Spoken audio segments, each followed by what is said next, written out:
ഈ ബെറ്റാർഡ് ഒരു പ്രോബ്ലം എന്താണെന്ന് വെച്ച് കഴിഞ്ഞാൽ അത് വൂണ്ട് ഹീലിംഗ് കുറച്ചുകൂടി സ്ലോ ഡൗൺ ചെയ്യുന്നതാണ് നമ്മൾ പലപ്പോഴും കണ്ടുവരുന്നത്.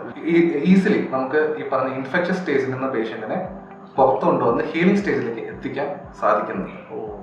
പലപ്പോഴും 2-3 ദിവസത്തെ ധാര കഴിയുമ്പോഴത്തേക്കും ആൾക്ക് ആ പെയിൻ ടോളറൻസ് നല്ല രീതിയിൽ ഇൻഫെക്ഷൻ കുറയുന്നത് കൊണ്ട് തന്നെ ആൾക്കത് ടോളറേറ്റ് ചെയ്യാനും അനാവശ്യമായിട്ടുള്ള പെയിൻ മെഡിസിൻസ് ഉപയോഗിക്കാതിരിക്കാനും നമുക്കൊരു 7 days IP മാനേജ്മെന്റിൽ തന്നെ ആൾക്ക് ഇൻഫെക്ഷൻ കംപ്ലീറ്റ് ആയിട്ട് കൺട്രോൾ ചെയ്ത് ഇവൻ സെൻസേഷൻ ആൾക്ക് സ്റ്റാർട്ട് ചെയ്യും.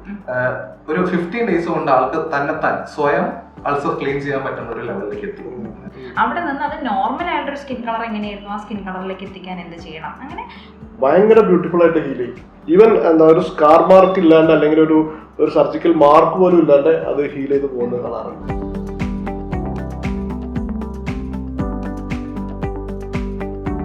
ഡോക്ടർ, നിങ്ങൾ ഈ വെരിക്കോസ് വെയിൻ അതുപോലെ വെരിക്കോസ് അൾസർ അല്ലെങ്കിൽ വീനസ് അൾസറുമായി നല്ലോണം ഡീൽ ചെയ്യുന്ന ഒരാളായതുകൊണ്ട് ചോദിക്കുകയാണ്. ഇതും ഇതുപോലെ പൊതുജനങ്ങളുടെ ഒരു സംശയം എന്നുള്ള രീതിയിൽ തന്നെയാണ്. വൂണ്ട് കെയറിന് ഭൂരിപക്ഷം ആളുകളും ഡിപ്പെൻഡ് ചെയ്യുന്നത് മോഡേൺ സിസ്റ്റത്തെയാണ്.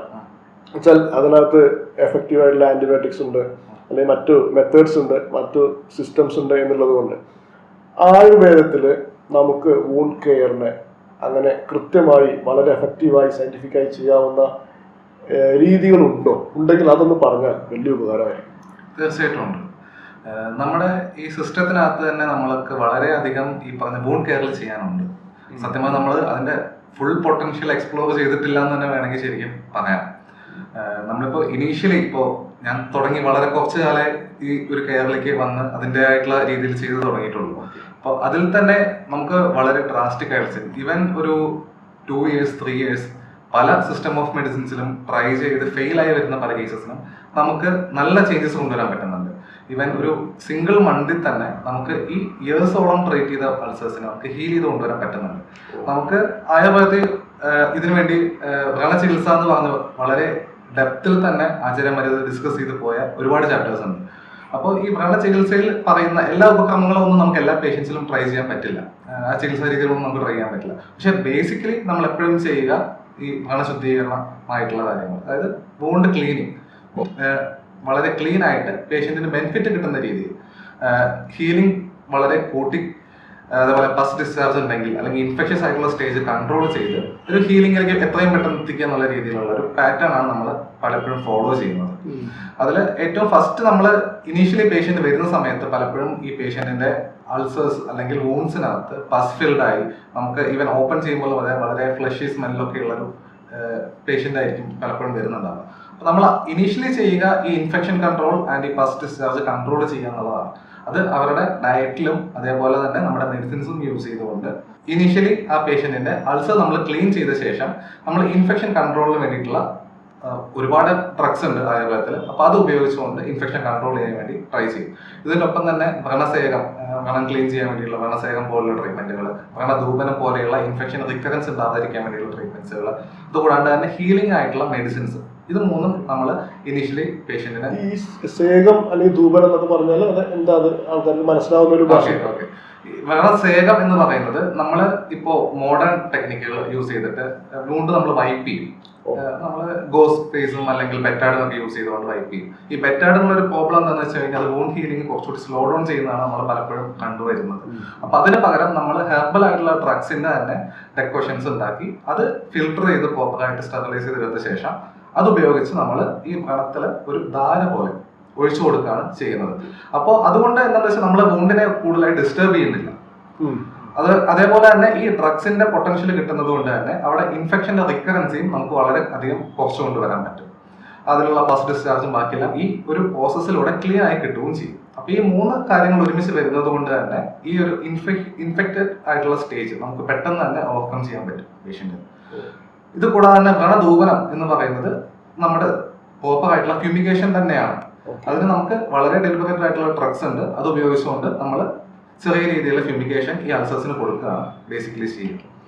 ദെൻ അതിന്റെ കൂടെ തന്നെ ഡെയിലി ഒരു 2 times അല്ലെങ്കിൽ 3 times വരെ നമ്മൾ മെഡിസിൻസ് യൂസ് ചെയ്തുകൊണ്ട് ഡ്രസ്സിംഗ് പ്രോസസ്സും നടത്താറുണ്ട്. അപ്പോൾ ഈ ഒരു കാര്യങ്ങൾ ഒരുമിച്ച് വരുമ്പോൾ ഈസിലി നമുക്ക് ഈ പറഞ്ഞ ഇൻഫെക്ഷൻ സ്റ്റേജിൽ നിന്ന് പേഷ്യന്റിനെ പുറത്തു കൊണ്ടുവന്ന് ഹീലിംഗ് സ്റ്റേജിലേക്ക് എത്തിക്കാൻ സാധിക്കുന്നുണ്ട്.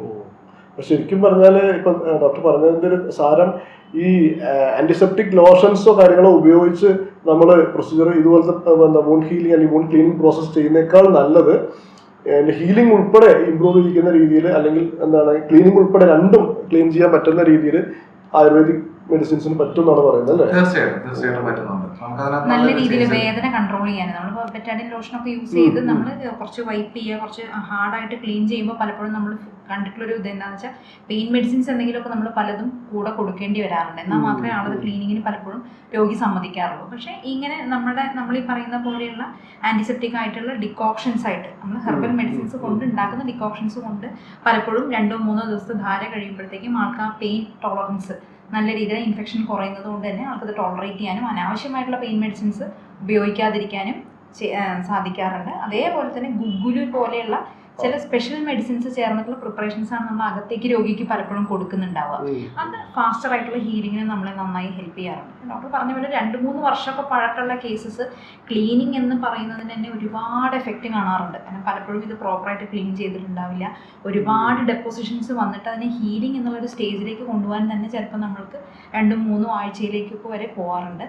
ഒരു ഹോസ്പിറ്റൽ സ്റ്റേ ഇല്ലാതെ നമ്മൾ കൃത്യമായി ഈ പറഞ്ഞ 2-3 സ്റ്റേജസ് രോഗിയുടെ കൂടെയുള്ള ബൈസ്റ്റാൻഡർ ട്രെയിൻ ചെയ്യിപ്പിക്കുകയാണെന്നുണ്ടെങ്കിൽ തന്നെ 2-3 ആഴ്ച കൊണ്ട് തന്നെ ആൾക്ക് നല്ലൊരു ഡിഫറൻസ് കൊണ്ടുവരാൻ സാധിക്കാറുണ്ട്.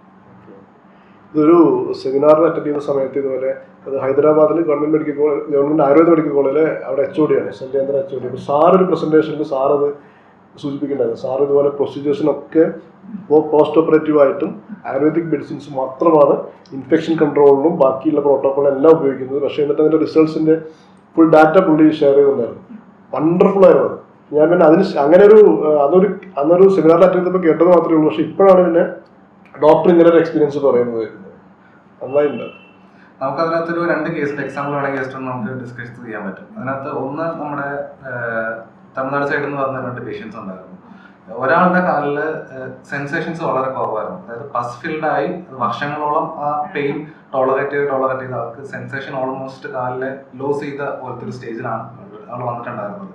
അപ്പൊ അങ്ങനത്തെ ഒരു ടൈമിൽ നമ്മൾ ഈവൻ വൂണ്ട് നമ്മൾ ഓപ്പൺ ചെയ്യുമ്പോൾ തന്നെ ആ റൂമിലാർക്ക് നിൽക്കാൻ പറ്റാത്ത രീതിയിൽ അത്രയ്ക്കേറെ ഡിസ്ചാർജ് അൾസേഴ്സ് ഉണ്ടായിരുന്നു. ഇവൻ മുട്ടിന് താഴോട്ടുള്ള ഒരു ഭാഗത്ത് ഫുള്ളായിട്ട് ഈ അൾസർ സ്പ്രെഡായി ഇൻഫെക്ഷൻ സ്പ്രെഡായി കൊണ്ടിരുന്ന ഒരു കേസായിരുന്നു. നമുക്കൊരു 7 days ഒരു IP മാനേജ്മെന്റിൽ തന്നെ ആൾക്ക് ഇൻഫെക്ഷൻ കംപ്ലീറ്റ് ആയിട്ട് കൺട്രോൾ ചെയ്ത് ഇവൻ സെൻസേഷൻ ആൾക്ക് സ്റ്റാർട്ട് ചെയ്തു. After that the 7th day he feel pain. അപ്പൊ അങ്ങനത്തെ ഒരു സ്റ്റേജിലേക്ക് വരെ ഈസിലി നമുക്ക് 7 days കൊണ്ട് ആളെ എത്തിക്കാൻ പറ്റി. അതൊരു വണ്ടർഫുൾ കേസ് ആയിരുന്നു. ഇപ്പോഴും അണ്ടർ ട്രീറ്റ്മെന്റ് ആണ് ആള്. കംപ്ലീറ്റ് ഹീലിംഗിലേക്ക് എത്തിയിട്ടില്ല. ഒരു 2 months ആയിട്ടേ ഉള്ളൂ ട്രീറ്റ്മെന്റ് സ്റ്റാർട്ട് ചെയ്തിട്ട്. മറ്റൊരു കേസ് ഉണ്ടായിരുന്നത് ഇവൻ തമിഴ്നാട്ടിൽ നിന്ന് വന്ന വേറൊരു പേഷ്യന്റ് ആയിരുന്നു. ആൾക്ക് സിവിയർ പെയിൻ ആണ്. നമ്മൾ അൾസറെ തൊടാൻ പോലും സമ്മതിക്കില്ല. നമ്മൾ അൾസർ ക്ലീൻ ചെയ്യാൻ വേണ്ടി വൂണ്ട് ഓപ്പൺ ചെയ്യുമ്പോൾ ആൾക്ക് അറിയാൻ പറഞ്ഞു. നമുക്ക് ക്ലീൻ ചെയ്യാൻ തീരെ സമ്മതിക്കുന്നുണ്ടായിരുന്നില്ല. ഇവൻ ഫിനാൻഷ്യലി കുറച്ച് ആൾക്ക് പ്രോബ്ലംസ് ഉള്ളതുകൊണ്ട് നമുക്ക് IP എടുത്ത് ട്രീറ്റ് ചെയ്യാനുള്ള ഒരു ഫെസിലിറ്റിയും ആൾക്ക് പ്രൊവൈഡ് ചെയ്യാൻ പറ്റിയിട്ടുണ്ടായിരുന്നില്ല. പക്ഷെ നമ്മൾ പറഞ്ഞു കൊടുത്ത കാര്യങ്ങൾ കൃത്യമായി ഫോളോ ചെയ്ത് ഒരു 15 days കൊണ്ട് ആൾക്ക് തന്നെത്താൻ സ്വയം അൾസർ ക്ലീൻ ചെയ്യാൻ പറ്റുന്ന ഒരു ലെവലിലേക്ക് എത്തി. എനിക്ക് ഇടയ്ക്ക് വീഡിയോസ് ഒക്കെ ഷെയർ ചെയ്ത് തരാറുണ്ട്. ക്ലീൻ ചെയ്യുന്നത് കറക്റ്റ് ആണോ എന്ന് ചോദിച്ചിട്ട് ആൾ ഗ്ലൗസ് ഒക്കെ യൂസ് ചെയ്ത് നമ്മൾ പറഞ്ഞ സൊല്യൂഷൻ ഒക്കെ യൂസ് ചെയ്ത് കറക്റ്റ് ആയിട്ട് അൾസർ ക്ലീൻ ചെയ്ത് തന്നെ ഇപ്പൊ ചെയ്തുകൊണ്ടിരിക്കുന്നുണ്ട്. ആളുടെ ഓൾമോസ്റ്റ് 90% ഹീലിംഗ് കിട്ടിയിട്ടുണ്ട്. അതായത് ഡെപ്ത് ഉണ്ടായിരുന്ന അൾസർ ഫിൽ ചെയ്ത് വന്ന് സ്കിൻ ഫോർമേഷൻ ഇപ്പോ സ്റ്റാർട്ട് ചെയ്ത് തുടങ്ങിയിട്ടുണ്ട്.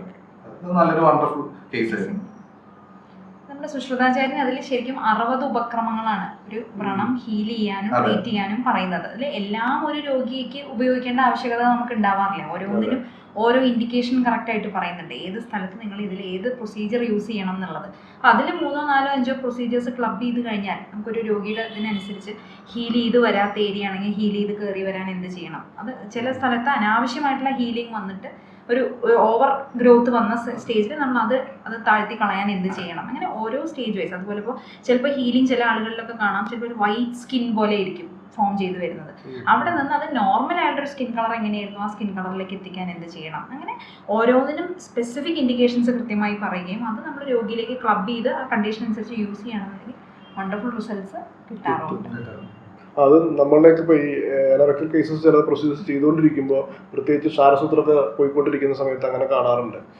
ഫാൾ സീലിംഗ് അല്ലെങ്കിൽ കുറച്ച് ഹൈപ്പർട്രോഫി, ചെറിയ ഗ്രോത്ത് കൂടുതൽ, അങ്ങനെ കാണുമ്പോൾ നമ്മൾ ചെറിയ ലേഖനമൊക്കെ ചില പ്രത്യേക സാധനങ്ങൾ ഉപയോഗിച്ച് ചെയ്യുമ്പോൾ ഭയങ്കര ബ്യൂട്ടിഫുൾ ആയിട്ട് ഹീൽ ചെയ്യും. ഈവൻ എന്താ ഒരു സ്കാർ മാർക്ക് ഇല്ലാണ്ട് അല്ലെങ്കിൽ ഒരു സർജിക്കൽ മാർക്ക് പോലും ഇല്ലാണ്ട് അത് ഹീൽ ചെയ്ത് പോകുന്നത് കാണാറുണ്ട്.